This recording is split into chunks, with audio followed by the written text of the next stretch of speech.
ಸಮಾಜದ ಸ್ವಾಸ್ಥ್ಯವನ್ನು ಕಾಪಾಡುವ ಮಹತ್ತರ ಜವಾಬ್ದಾರಿ ಮಾಧ್ಯಮ ಕ್ಷೇತ್ರದ್ದು ಎಂದು ಮಾಜಿ ಸಚಿವರಾದ ಪಿಜಿಆರ್ ಸಿಂಧ್ಯಾ ತಿಳಿಸಿದರು. ಬೆಂಗಳೂರು ದಕ್ಷಿಣ ಜಿಲ್ಲೆ ರಾಮನಗರ ತಾಲೂಕಿನ ಬೆಂಗಳೂರು ಮೈಸೂರು ಹೆದ್ದಾರಿಯಲ್ಲಿರುವ ಜಾನಪದ ಲೋಕದಲ್ಲಿ ಆಯೋಜಿಸಲಾಗಿದ್ದ ಯುವ ಪತ್ರಕರ್ತ ಪಾವನ ರವಿಶಂಕರ್ ಸಂಪಾದಕತ್ವದ ಸಮರ್ಥ ಕರ್ನಾಟಕ ನೂತನ ದಿನಪತ್ರಿಕೆ ಲೋಕಾರ್ಪಣೆ ಸಂದರ್ಭದಲ್ಲಿ ಸಮಾರಂಭವನ್ನು ಜ್ಯೋತಿ ಬೆಳಗಿಸಿ ಹಾಗೂ ದಿನಪತ್ರಿಕೆ ಲೋಕಾರ್ಪಣೆ ಮಾಡಿ ಮಾತನಾಡಿದರು. ದಿಕ್ಕು ತಪ್ಪುತ್ತಿರುವ ಸಮಾಜದ ಅಂಕುಡೊಂಕನ್ನು ಪತ್ತೆ ಮಾಡಿ ತಿದ್ದಿ ಆರೋಗ್ಯಕರ ಸಮಾಜವನ್ನು ಸೃಷ್ಟಿಸುವ ಪತ್ರಿಕೆಗಳು ಸಮಾಜಕ್ಕೆ ಪೂರಕವಾಗಿವೆ ಎಂಬುದರಲ್ಲಿ ಎರಡು ಮಾತಿಲ್ಲ ಎಂದರು. ಯುವ ಪತ್ರಕರ್ತ ಪಾವನ ರವಿಕಿರಣ್ ಸಂಪಾದಕತ್ವದಲ್ಲಿ ಲೋಕಾರ್ಪಣೆಗೊಳ್ಳುತ್ತಿರುವ ಸಮರ್ಥ ಕರ್ನಾಟಕ ದಿನಪತ್ರಿಕೆ ಸಮರ್ಥವಾಗಿ ನಿರ್ವಹಣೆ ಮಾಡಲಿ, ರಾಜ್ಯ ಮಟ್ಟದಲ್ಲಿ ಪತ್ರಿಕೆ ಗುರುತಿಸಿಕೊಳ್ಳಲಿ ಎಂದು ಶುಭ ಹಾರೈಸಿದರು.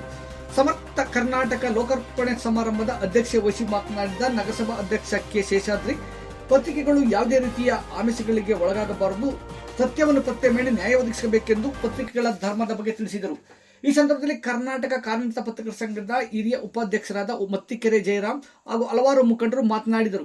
ವೇದಿಕೆ ಮೇಲೆ ಕರ್ನಾಟಕ ರಾಜ್ಯ ಕಾರ್ಯನಿರತ ಪತ್ರಕರ್ತರ ಸಂಘದ ಬೆಂಗಳೂರು ದಕ್ಷಿಣ ಜಿಲ್ಲಾಧ್ಯಕ್ಷ ವಿಭೂತಿಕೆರೆ ಶಿವಲಿಂಗಯ್ಯ, ಜಿಲ್ಲಾ ಕನ್ನಡ ಸಾಹಿತ್ಯ ಪರಿಷತ್ ಜಿಲ್ಲಾಧ್ಯಕ್ಷ ಬಿಡಿ ನಾಗೇಶ್, ಕನ್ನಡ ಮತ್ತು ಸಂಸ್ಕೃತಿ ಇಲಾಖೆ ಸಹಾಯಕ ನಿರ್ದೇಶಕ ಸತೀಶ್, ಮಾಜಿ ಶಾಸಕ ಗ್ಯಾರಂಟಿ ಯೋಜನೆಗಳ ಜಿಲ್ಲಾಧ್ಯಕ್ಷ ಕೆ ರಾಜು, ಮುಖಂಡಗಳಾದ ರೈಡ್ ನಾಗರಾಜು, ನರೇಂದ್ರ, ಲಕ್ಷ್ಮೀತ್, ಜನತಾ ನಾಗೇಶ್, ಸತ್ಕೆರೆ ಶಿವಲಿಂಗಪ್ಪ, ಎಂ ನಾಗೇಶ್, ನಂಜುಂಡರಾವ್ ಪಿಸ್ಸೆ, ರವಿಶಂಕರ್ ಹಾಗೂ ಹಲವಾರು ಮುಖಂಡರು ಹಾಜರಿದ್ದರು.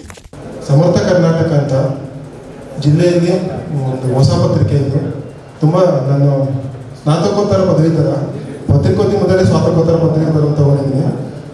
PG ಓದಬೇಕಾದ್ರೆ ನಾನು ನನ್ನದೇ ಆದಂತಹ ಪತ್ರಿಕೆನ ಹೊರತರಬೇಕು ಅನ್ನೋದು ನನ್ನ ತುಂಬಾ ದಿನದ ಕನಸು.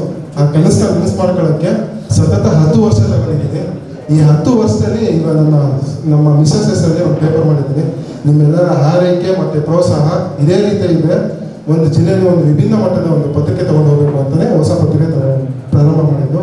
ನನ್ನ ಪ್ರೀತಿಗೆ ಹೋಗ್ಬಿಟ್ಟು ಎಲ್ಲರೂ ಮುಖ್ಯರೇ ಸಾರಿದೆ, ಎಲ್ಲರೂ ಬಂದಿದ್ದೀರಾ, ನಿಮಗೆ ಅನಂತ ಧನ್ಯವಾದಗಳು ಅಂತ ಹೇಳ್ತಾ, ನಮ್ಮ ಅಧ್ಯಕ್ಷತೆಯನ್ನು ನನ್ನ ಕಾರ್ಯಕ್ರಮದ ಅಧ್ಯಕ್ಷತೆ ವಹಿಸಿದಂತಹ ನಗರಸಭೆಯ ಅಧ್ಯಕ್ಷರಾದಂತಹ ಕೆ ಶೇಷಾದ್ರಿ ಶಶಿಯಣ್ಣ ಅವರಿಗೆ ಹೃತ್ಪೂರ್ವಕ ಸ್ವಾಗತ ಕೊಡ್ತಾರೆ.